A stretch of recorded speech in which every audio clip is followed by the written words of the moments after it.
कोशिश करते हैं बाजार को लेके उनका नजरिया। नमस्कार सर, स्वागत है आपका शो में। नमस्कार Kanchan, thank you for having me on your show. Thank you for joining us today. Sir, सबसे पहले जो मैं आपसे जानना चाहूंगी कि आने वाले टाइम पे बाजार के लिए अगर हम 1 से 2 हफ्ते की बात करें, ऐसे कौन से ट्रिगर पॉइंट्स हैं जो बाजार का मोमेंटम हमें बदलता हुआ दिखा सकते हैं?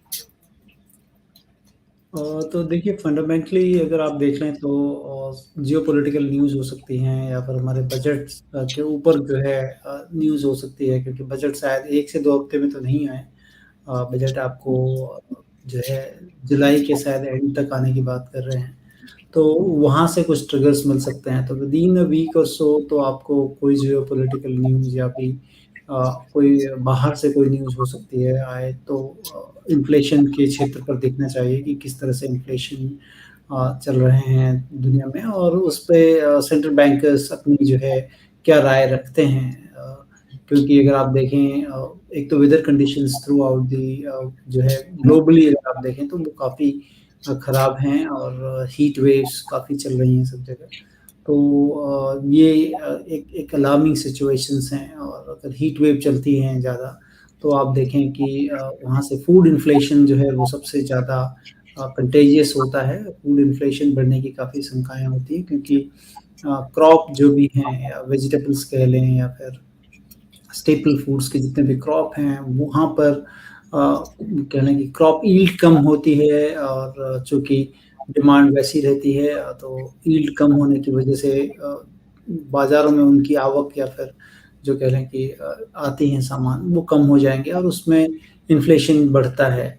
और अगर आप देखें, फूड इन्फ्लेशन काफ़ी बढ़ा हुआ है इंडिया में, जो कि हम इवन जब भी हम बाज़ार जाते हैं तो इस चीज़ को फ़ील करते हैं कि वेजिटेबल्स के प्राइसेस काफ़ी बढ़े हैं, क्योंकि जो जिस तरह के वेदर कंडीशंस हैं, तो इस पर नज़र रखनी चाहिए। ऑल्दो लेकिन आईएमडी ने जो बात कही कि इस बार बारिश अच्छी होगी, लॉन्ग टर्म जो पीरियड एवरेज है एलपीए, नॉट टेक्निकली बट जो long term period average according to IMD, उसमें काफ़ी दिनों के बाद जो है ये चीज़ें देखने को मिलेंगी।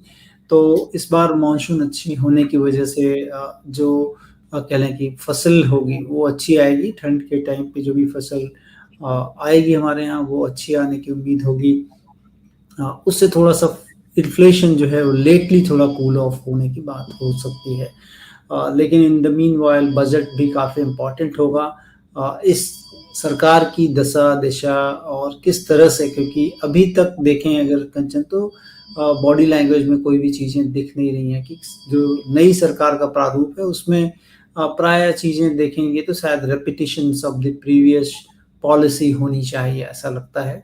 But again we must look at कि रूरल इनकम की तरफ सरकार क्या करेगी, और रूरल इनकम में अगर कुछ बूस्ट करने की बात करेगी सरकार, तब जो है आपको देखने पड़ेंगे कि एफएमसीजी स्टॉक्स या रूरल में टू व्हीलर्स, ट्रैक्टर्स, इन तमाम चीज़ों को देखना होगा कि वहाँ पर एक नई ऊर्जा आ सकती है क्या, वहाँ पर कुछ बदलाव हो सकते हैं क्या।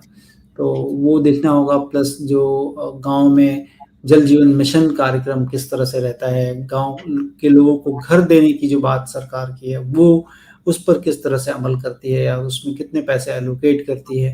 तो ये सब चीज़ें देखनी होंगी, क्योंकि इकोनॉमी का एक बड़ा जो है पोर्शन जो है वो सरकार की मदद से चलता है, और सरकार अगर वहाँ पर पैसे लगाती है तो वो जो है इकोनॉमी की वो सारी चीज़ें अच्छी तरह चलेंगी, और उसका एक इफ़ेक्ट आपको हमारा जीडीपी में भी आते हुए दिखेगा।